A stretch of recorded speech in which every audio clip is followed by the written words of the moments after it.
Kung ang Espanyol ay may tapas o pinchos, ang mga Koreano ay may anju. Siyempre, ang mga Pilipino ay may pulutan.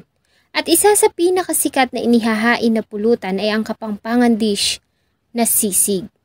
Alam nyo ba na ang sisig ay unang naitala sa diksyonary ng Kapampangan noon pang 1732? Ito ay nagmula sa Tagalog na salitang sisigan o asiman. Isang Agustina na pare ang nagpangalan nito sa isang noon ay simpleng salad lamang na hilaw na papaya at bayabas na nirekaduhan ng asin, paminta, bawang at suka. Ang nasabing salad ay nakasanayan ng ihain ng mga Kapampangan noon para ipareha sa mga inihaw na karne. Hanggang sa dumating ang mga Amerikano. Nang mamalagi ang mga sandatahang lakas ng United States sa Clark Angeles City, Pampanga, ang mga tagaluto ng mga ito ay itinatapon ang ulo ng baboy. Nang makita ito ng mga residente doon ay naisipan nila itong bilhin sa mas murang halaga.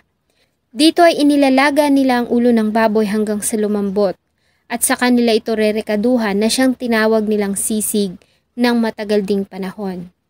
Hanggang sa isang Filipina ang nakaimbento ng mas masarap at mas nakilalang recipe ng sisig sa modernong panahon. Ang barbecue vendor na si Lucia Lagman Cunanan o mas kilala ng karamihan sa tawag na Nanay Lusing. Matapos na palambutin ang ulo ng baboy ay inihaw ito, hiniwa sa maliliit na piraso at pinalutong sa mantika, kasama ang utak ng baboy at atay ng manok, bago ito inihahain sa sizzling plate. Ang nasabing version ni Nanay Lusing ng sisig ay nagustuhan ng marami at nakilala hindi lamang sa buong bansa, maging sa mga dayuhan. Subalit ang pagtatapos ng buhay ng Sisig Queen ay hindi naging masaya dahil sa natagpuan itong wala ng buhay at naliligo sa sarili nitong dugo noong April 16, 2008 sa loob ng kanilang tahanan sa Angeles City, Pampanga. At ang masakit, isa sa mga naging primary suspect ay ang kanyang kabiyak na si Tatay Victorino Cunanan. Bago ko po ipagpatuloy ang ating kwento, sa mga bago po sa channel ko at nais sa mga ganitong klase ng kwento ng krimen na nangyayari sa loob at labas ng ating bansa ay maaari pong pakipindot ang ating subscribe button at notification bell para ma-notify kayo pag may mga bago tayong upload na videos. February 27, 1928 ay ipinanganak si Nanay Lusing sa La Paz, Tarlac. Nang ikasal ito sa asawang si Tatay Victorino Cunanan noong 1974 ay sa Pampanga na sila nanirahan at dito na sila bumuo ng pamilya. Dito ay nagtayo ang mag-asawa ng isang maliit na tindahan ng barbecue hanggang sa madiscover ni Nanay Lusing ang modernong version ng Kapampangan dish na sisig. Ang nasabing recipe ng sisig ni Nanay Lusing ay nakilala sa Pampanga at dinarayo ng mga tao na nagmula pa sa iba't ibang lugar.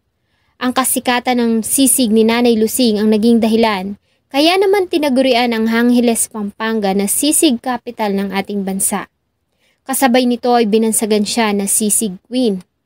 Kilala din si Nanay Lusing na siyang Grand Slam winner noong 2005 Sisig Festival. Maliban dito, ay nakatanggap din si Nanay Lusing ng mga culinary awards at recognitions at nakita din siya sa commercial ng soy sauce at iba pang malalaking pangalan sa culinary. April 16, 2008 ay muling pinag-usapan ang pangalan ni Nanay Lusing nang matagpuan ng wala ng buhay nitong katawan sa loob ng kanilang silid sa bahay ng mga ito sa 1538 Pineda Street, Barangay Claro M. Recto, Angeles City, Pampanga. Nang magtungo doon ng mga pulis, investigador at SOCO operatives, ay dinatnan nila ang noon ay 80 years old nang si Nanay Lusing na naliligo sa sarili nitong dugo. Base sa autopsy report na isinagawa ni Dr. Robin Isguera, ang City Health Officer ng Angeles, si Nanay Lusing ay namatay sanhi ng 29 na mga saksak at hiwa na natamo nito sa iba't ibang bahagi ng kanyang katawan. Sa ginawang investigasyon ng mga investigador, ay isa-isa nilang kinausap ang mga taong malalapit kay Nanay Lusing. Mula sa asawa nito na si Tatay Victorino, mga anak, apo at kanilang kasambahay na siyang taong huling kasama ni Nanay Lusing nang mangyari ang krimen. Sa mga unang bahagi ng investigasyon ay nag-focus sa mga investigador sa motibo ng pagnanakaw. Base na rin sa testimonya ng asawa ni Nanay Lusing at mga anak. Ayon kay Tatay Victorino, ay nawawala ang ginto nitong kwintas at 2 singsing. Maliban dito ay sinubukan din umanong sirain ang kanilang safety box. Subalit bigo ang mga magnanakaw na sirain iyon. May mga history na din na pinagnakawan sila Nanay Lusing. Subalit hindi nila ito nire-report sa pulis dahil isa sa mga salarin ay ang kanyang apo. Inamin nito na may mga pagkakataon na kumukuha siya ng pera sa kanyang lola, pero itinanggi nito na may kinalaman siya sa pagpatay dito. Parang alam na namin ang gumawa eh. Palagi may pumapasok at dinanakawang kami. Minsan mududa pa sa akin yan. Akala niya akong kumukuha ng pera. Pero ang kumukuha yung mga kabataan dyan ng blue drug. Ngunit sa pag-usad ng investigasyon, tila naman nagkaroon ng butas ang motibong pagnanakaw na iniimbestigahan ng mga investigador. Kapansin-pansin kasi na wala silang nakitang sinyales ng persahang pagpasok sa bahay.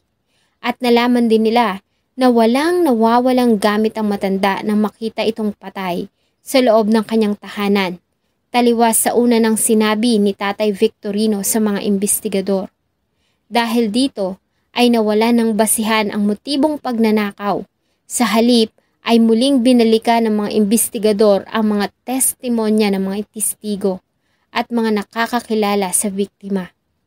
Sa lahat ng nakuhang testimonya ay ang salaysay ni Tatay Victorino at katulong nilang si Minda Argente Regoncillo ang pumukaw sa kanilang pansin.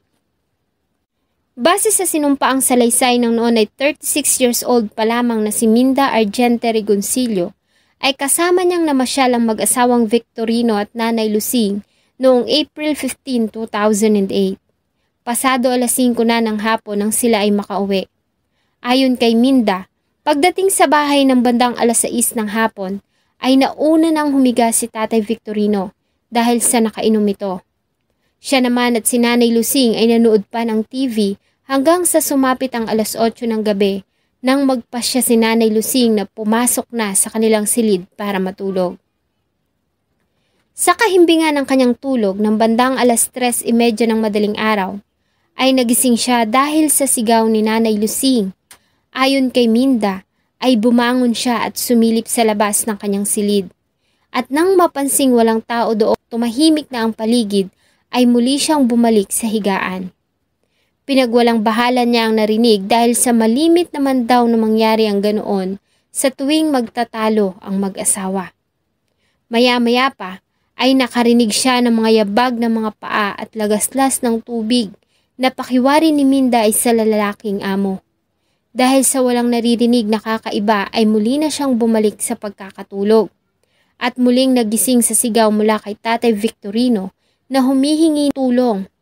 Agad siyang bumalikwas ng bangon at nagtungo sa silid ng mag-asawa. Dito ay nakita niya si Tatay Victorino at ang duguang katawan ni Nanay Lusing. Ang pahayag ni Minda ay tila naman tumugma sa mga nakuhang ebidensya ng mga soko sa crime scene, gaya na lamang ng mga footprints ng paa na natagpuan sa loob ng bahay. Dahil dito ay muli nilang pinatawag si Tatay Victorino para muling kuhaan ng testimonya. Ayon kay Tatay Victorino ay maaga silang nagising na mag-asawa dahil sa ito na ang kanilang nakasanayan. Bandang 3:00 ng umaga ay inutusan siya ng asawa para bumili ng pandesal sa barangay Agapito del Rosario. Subalit nang magtungo siya sa lugar ay sarado pa iyon. Habang naghihintay sa pagbubukas ng tindahan, ay nakipagkwentuhan muna siya sa isang kaibigang babae at pasado 3:30 na nang siya ay makauwi. Pagdating sa bahay ay dinatna niya ang asawa na naliligo na sa sarili nitong dugo. Inutusan niya ako. Ang ginawa, bumunta muna ako sa kaibigang babae. Naiglib ako. Nakaupo. Pagkatapos, bandang 3:30 na siguro yun. umuwi na ako.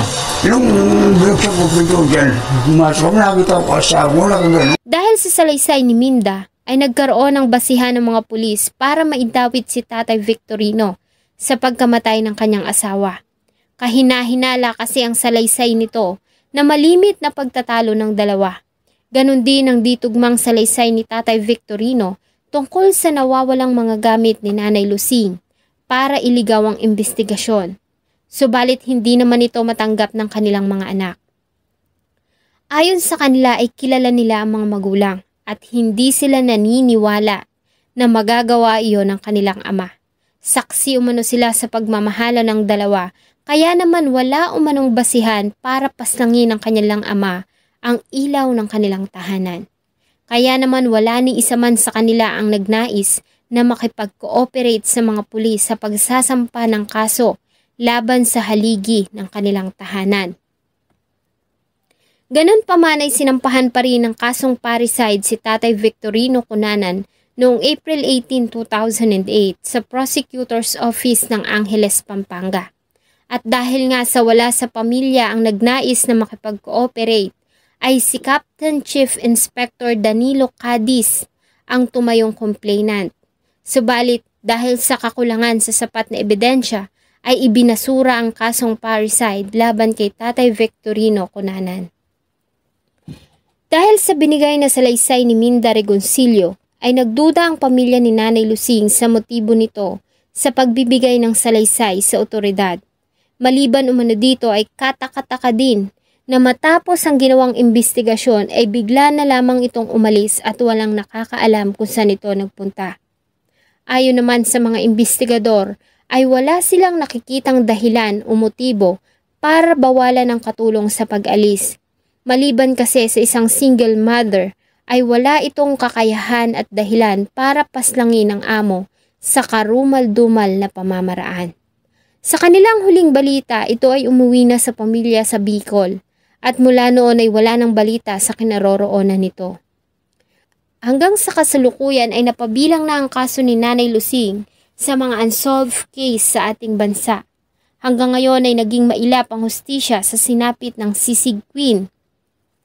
Sa pagkawala ni Nanay Lucing ay nananatili namang namamayagpag ang kanyang pangalan dahil sa sisig.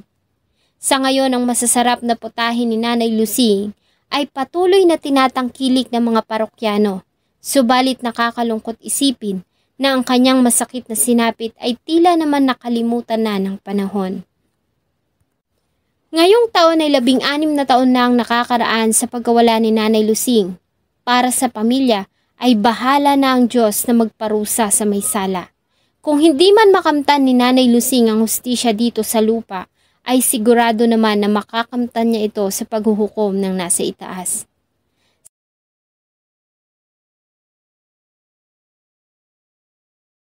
Kami naluluto. Hindi namin alam yan. Dahil pagod ka, sabi ko, ay, huwag na natin gagawin yan. Dahil nagtutusok kami maliliit noon, no? Hindi pa namin alam. Sabi ng asawa ko, sige nga, sabi niya, subukin natin itong malalaki. Sabi niya, nagawa tayong ano. Sabi niya, yun nga, sisi. Pagkatapos di gumawa siya, no? Sige, gawa na gawa. Tikman mo nga, sabi niya. Masarap eh. Dumating na customer. Pagkatapos, anong uyan ni Nay? Sabi niya, sisig, masarap. Sabi ko, bigyan niyo nga ako kami, sabi niya. Eh, di gumawa kami, no? Gumawa kami. Ba, kabra-bra. Merong bawat darating, gagawa kami na sisig. Natikman yung kaibigan natin, sinasabi yan. Araw-araw, ganyan na, araw-araw na. Salamat po sa patuloy na pagtangkilik ng atin pong mga videos. Huwag niyo pong kalimutang mag-iwan ng saloobin at suggestion sa atin pong comment section. Sana po ay samahan niyo po akong muli sa susunod pa nating mga episodes. Thank you so much po and see you in my next video.